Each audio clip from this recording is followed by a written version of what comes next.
आखिर मरेपछि सबैजना यसरी नै खरानी भएर जाने हो। आखिर मान्छेहरू किन घमण्ड गर्छन्, किन भेदभाव गर्छन्, किन थिचोमिचो गर्छन्, किन सबैजना आफ्नो स्वार्थमा मात्रै लाग्छन् हो?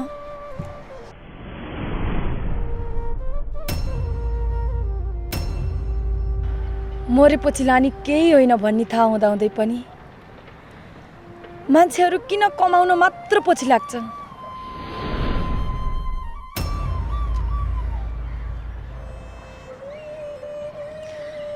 मैले बल्ल आज बुझेँ, बाँचुन्जेल दुःख रहेछ, सुख त मरेपछि पाइँदो रहेछ। अब त जलिरहेको मान्छेलाई के कुराको मतलब छ, के कुराको दुःख छ, के कुराको टेन्सन छ? मेरी आमा पनि यसै गरेर जलेर खरानी हुनुभयो र शान्ति प्राप्त गर्नुभयो। अनि मेरो बुवा पनि यसै गरेर माथि जानुभयो अनि शान्ति प्राप्त गर्नुभयो।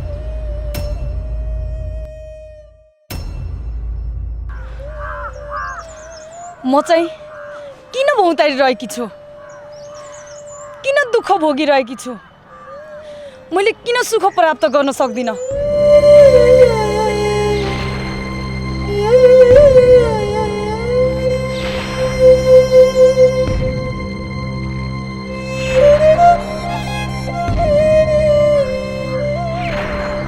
हे भगवान, जन्मेदेखि दुःखै दुःख भोग्दै आएकी म दुःखले कहिले पनि छोडेन।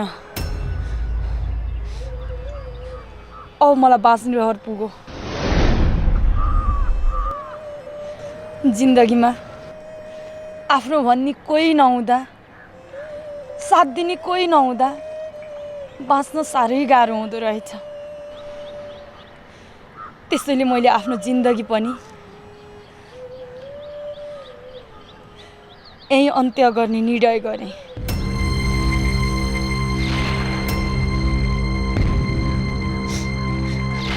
आमा, बाबा, म हजुरहरूलाई भेट्न आउँदैछु। हजुरहरू बिना एक्लै बाँच्न मलाई पुग्यो। अब दुःख सकाएर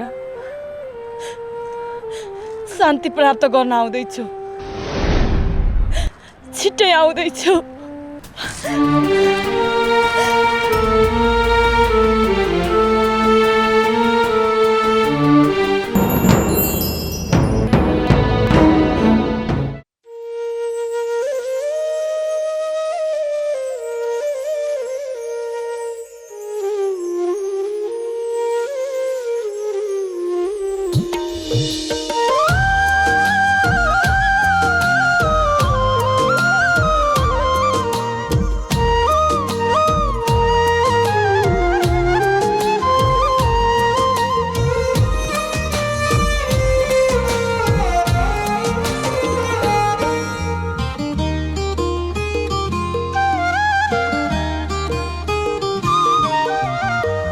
पापै गरेको भए पनि दैव बरु जति नै कठोर दण्ड देऊ।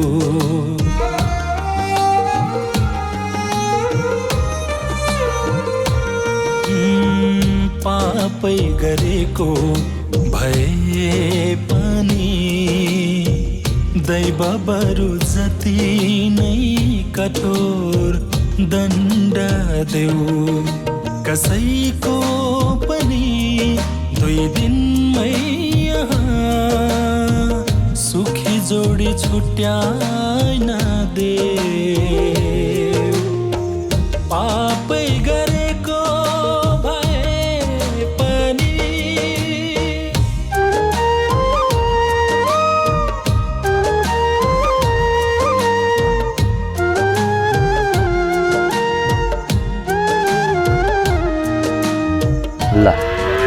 अब त समस्याको समाधान भयो नि होइन? अब त मसँग बिहे गर्छौ नि? मानिस नै हो जिन्दगीमा कसुरहरू धेरै हुन सक्छ यहाँ, कसुर जस्तै दिनलाई दण्ड पनि आनेकौँ हुन सक्छ जहाँ, शरीर दुख्ने घाउ दिए पनि दैव मुटु दुख्ने घाउ नदेऊ, कसैको पनि 2 दिनमै यहाँ सुखी जोडी छुट्याइ नदेऊ, पापै गरेको भए पनि।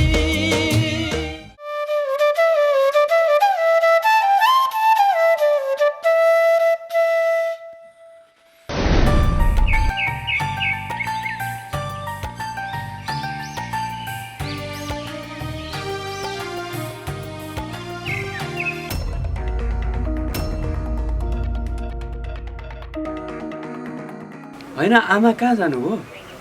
2-4 दिन भयो, गाउँमा पनि देखा छैन, ढोकामा पनि ताल चलाइराखेको छ।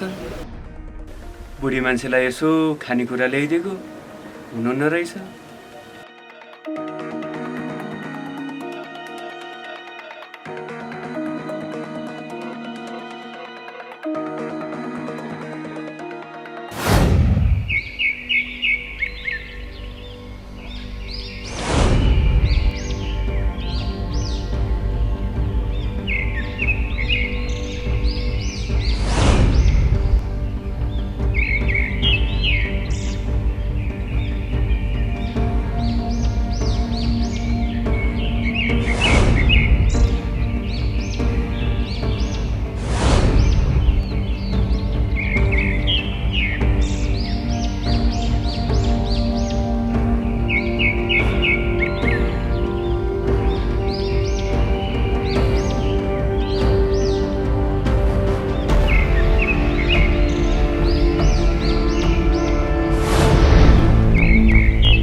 को मलाई रोक्ने?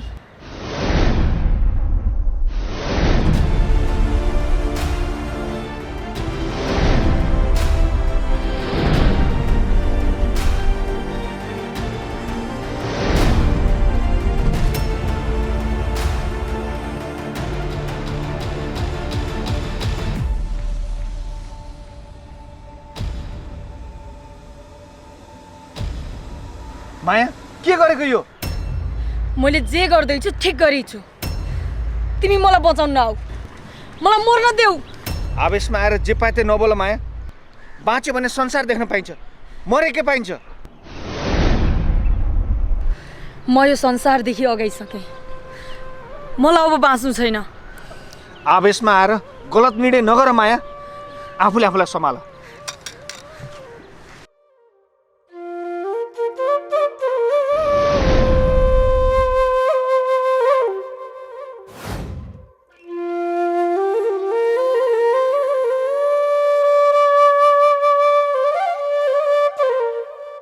माया 84,000 जुनी काटेपछि मात्रै मान्छेको जुनी पाइन्छ भन्छन्। यसरी बल्ल बल्ल पाइने मान्छेको चोलालाई तिमी किन बीचमा समाप्त पार्न खोज्दैछौ? हो, किन बाँचम म? कसको लागि बाँचम म? यो संसार मेरो आफ्नो को छ? न त मेरो बाबा हुनुहुन्छ न त मेरो आमा हुनुहुन्छ न त मेरो कोही आफ्नो छ न त मलाई माया गर्ने मान्छे।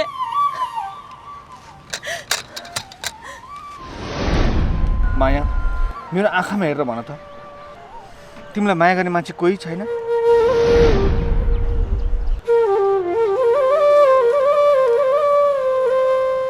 माया, मैले तिमीलाई 1000 चोटि भन्दा बढी भनिसकेँ, म तिमीलाई आफूलाई भन्दा पनि बढी माया गर्छु। म तिमीलाई पाउनको लागि संसारका हर कुराहरू त्याग्न तयार छु। तर तिमीले मलाई कहिल्यै वास्ता गरिनौ, मलाई किन बुझ्ने कोसिस गर्दिनौ? किन माया? तिमी जहिले पनि मलाई अपहेलना मात्रै गर्छौ। आखिर किन माया? मेरो मायामा के खोट छ र?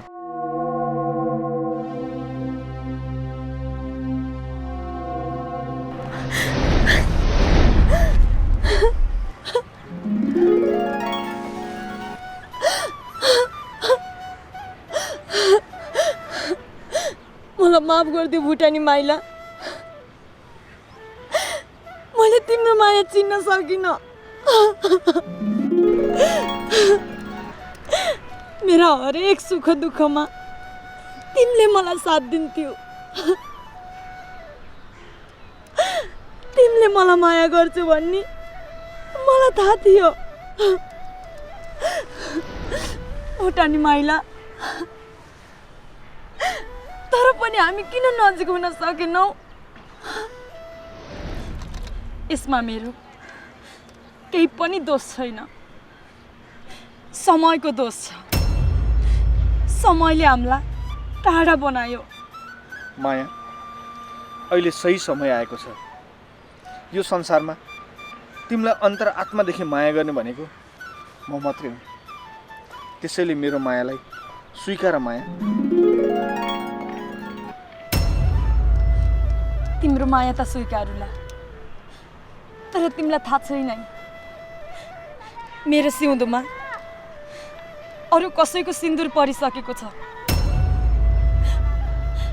के तिमीले मलाई यस्तो अवस्थामा स्वीकार्छौ?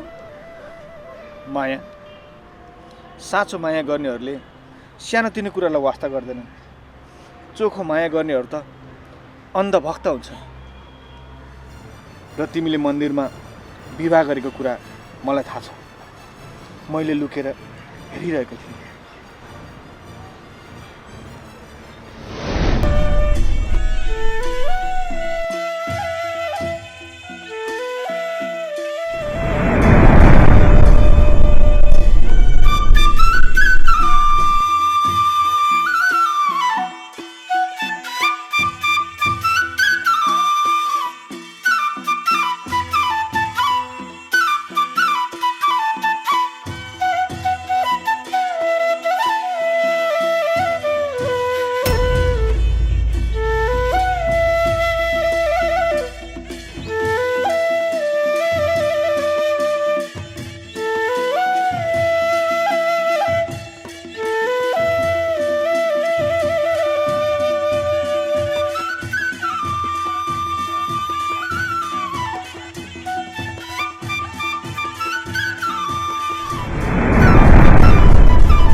आफूले मन पराएको मान्छेलाई अरूले सिन्दुर हालेर लैजाँदा साह्रै पीडा हुँदो रहेछ बिटु। माया, तिमीले विवाह गरेपछि मलाई नेपालमा बस्नै मन लागेन। त्यसैले म भुटान गएँ र भुटानमा पनि रात दिन तिमीलाई सम्झेर दिन काटिरहन्थेँ। एक दिन मैले थाहा पाएँ तिमीले विवाह गरे पनि तिम्रो घरबार राम्रो भएनछ। तिमीले निकै दुःख पाएकी रहेछौ। त्यसपछि म तिमीलाई खोज्दै खोज्दै यहाँसम्म आइपुगेँ माया, यहाँसम्म आइपुगेँ। भाग्यमा जे लेखो त्यही पाइन्छ भन्थे, भाग्यमा लेखेको कुरा मेटाउन सकिँदैन भन्थे। मैले आज बल्ल थाहा पाएँ मेरो भाग्यमा तिमीलाई लेखेको रहेछ माइला। मैले आज तिमीलाई पाएँ। आजसम्म मैले तिम्रो माया बुझ्न सकिनँ, मलाई माफ गरिदेऊ। आजदेखि तिम्रो र मेरो बाटो एउटै, गन्तव्य एउटै, मुटु दुईटा भए पनि धड्कन एउटै। माया, आज बल्ल तिमीले मेरो मायालाई बुझ्यौ। म एकदम खुसी छु माया।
माया, एउटा कुरा भनौँ? भन न। अब तिमीलाई हरपल साथ दिनलाई म छँदैछु। यो बैशाखीको के काम? माइला, यो मेरो खुट्टो फ्र्याक्चर हुँदा टेक्ने बैशाखी मात्र नभएर मुखियाले म माथि हातपात गर्दाखेरि आफ्नो इज्जत जोगाउने हतियार पनि बनेको थियो। तर औ मैले तिमीलाई पाएँ, यसको केही जरुरत छैन।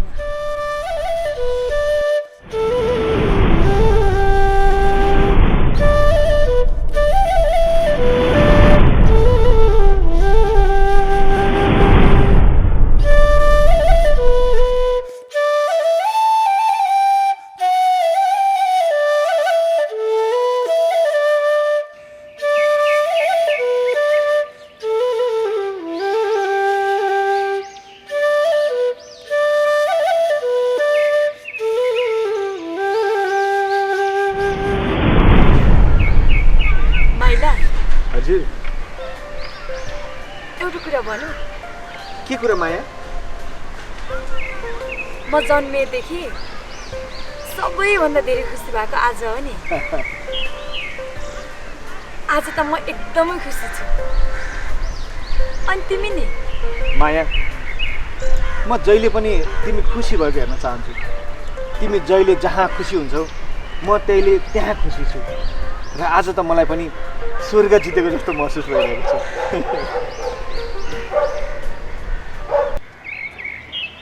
मैले सुनेकी थिएँ जसको कोही हुँदैन उसको भगवान हुन्छ भनेर। अनि अर्को कुरा पनि सुनेकी थिएँ टुराटुरीको दिन आउँछ भनेर। हो रहेछ, बल्ल आज लागिरहेको छ। मेरा दुःखका दिन सकिएर सुखका दिन आए जस्तो। हो माया, आजदेखि तिमी कहिले दुखी हुनु पर्दैन अनि कहिले रुनु पनि पर्दैन। हामी दुईजना सँगै मिलेर हाँसो खुसी जीवन बिताउँछौँ। मैले तिमीलाई सुख दिन नसकुँला तर खुसी बनाएर राख्नेछु माया। अनि धन दिन नसकुँला तर तिम्रो मन कहिल्यै दुखाउने छैन।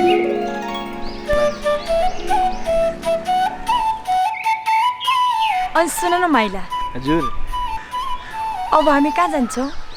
माया, तिमीलाई थाहा छ नि मेरो जन्मथलो भुटानको चिराङ भन्ने ठाउँमा हो। अब हामी सँगै त्यहीँ जान्छौँ अनि त्यहीँको संस्कार अनुसार तिमी र म विवाह गर्छौँ। त्यसपछि हामी दुईजना कहिले भुटान बस्छौँ कहिले नेपाल बस्छौँ, तर जहाँ बसे पनि सँगै बस्छौँ, कहिले छुट्टिँदैनौँ र खुसी साथ बस्छौँ माया। अब जाउँ।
माया,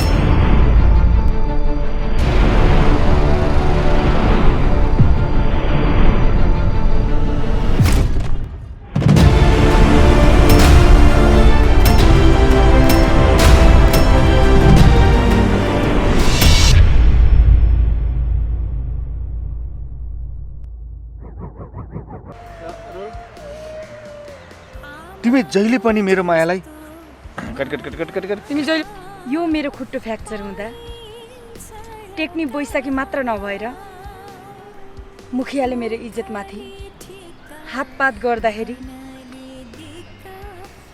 आफ्नो इज्जत जोगाउने एउटा के भने भयो थियो अरे? एक्सन।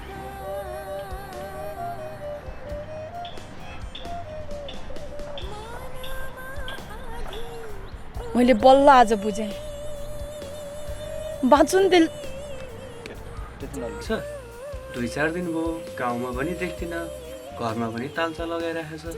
कट ढोकामा हेर्न चाहन्छु। तिमी जहिले जहाँ खुसी हुन्छौ म पनि त्यहीले त्यहाँ नै खुसी हुन्छु र आज मलाई पनि स्वर्ग जितेको जस्तो आनन्द भइरहेको छ। Smile sister smile. एक्सन। के रे डायलग?